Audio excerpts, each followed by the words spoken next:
کل بھی آپ کی خدمت میں عرض کیا کہ اللہ بندے کو دعوت دے رہا ہے۔ فرمایا کہ کیا تو اپنے رب کے ساتھ تجارت کرنا چاہتا ہے؟ کیا میں تجھے ایک ایسے بزنس کی دعوت دوں، ایک ایسی تجارت کی دعوت دوں جس میں نفع ہی نفع ہے، جس میں ذرہ برابر بھی نقصان نہیں ہے، کیونکہ تیری فطرت میں بزنس سے محبت ہے، تیری فطرت میں کاروبار سے محبت ہے، تو منیمم لگانا چاہتا ہے اور میکسیمم کمانا چاہتا ہے۔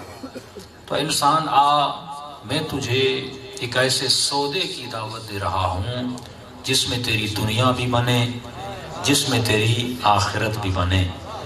کہ میں نے مثال دی، اگر کسی انسان کو کہا جائے کہ ابھی آپ مجھے 10 لاکھ روپیے دو، میں آپ کو 10 سال کے بعد 10 کروڑ کر کے دوں گا، تو اپنے عقل سے پوچھئے یہ سودا فائدے کا ہے یا یہ سودا گھاٹے کا ہے؟ عقل کہے گی یہ سودا فائدے کا سودا ہے کہ 10 لاکھ ابھی دوں گا، 10 سال بس صبر کرنا پڑے گا، ویٹ کرنا پڑے گا، انتظار کرنا پڑے گا، جیسے آپ میرا انتظار کر رہے تھے۔ 10 سال انتظار کرنا پڑے گا، اور انتظار کرنا تو شیعوں کی عادت ہی تو ہے۔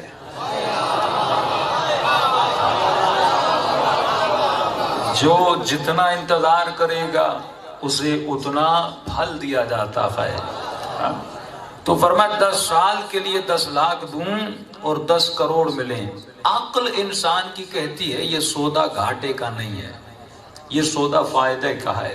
تو اللہ کی آواز آتی ہے، اے میرے بندے اپنے رب کے ساتھ تجارت کر، اپنے رب کے ساتھ بزنس کر، منیمم لگا، میکسیمم تجھے عطا کروں گا۔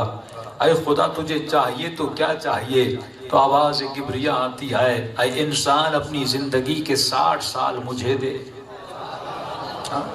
اپنی زندگی کے 50 سال، 20 سال، 30 سال، 40 سال مجھے دے، اور اپنے خدا سے ابدی زندگی لے لے۔ دیکھیے ہم لوگ ازلی نہیں ہیں پر ابدی ہیں۔ ازلی کا مطلب یعنی وہ جو ہمیشہ سے تھا، ہم ہمیشہ سے تھے نہیں۔ ایک دن آیا جس دن ہم ہوئے، ایک دن تھا جس دن ہم نہیں تھے، لیکن فرمایا تو ازلی تو نہیں ہے، پر اگر تو اپنی زندگی کو اپنے رب کے حوالے کر دے تو ابدی بن سکتا ہے۔ اب دیکھیے جب سودا کیا جاتا ہے تو سودے کی روش ہے کہ میرے پاس اگر 1 لاکھ ہوگا تو میں کسی کو دے پاؤں گا، یعنی میرے پاس کوئی ایسی چیز ہو جو میری ملکیت ہو۔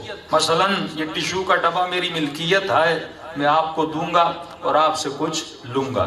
تو ایک ہے بیچنے والا، ایک ہے خریدنے والا۔ سودا تبھی ہوتا ہے جب خریدار بھی ہو اور بیچنے والا بھی ہو۔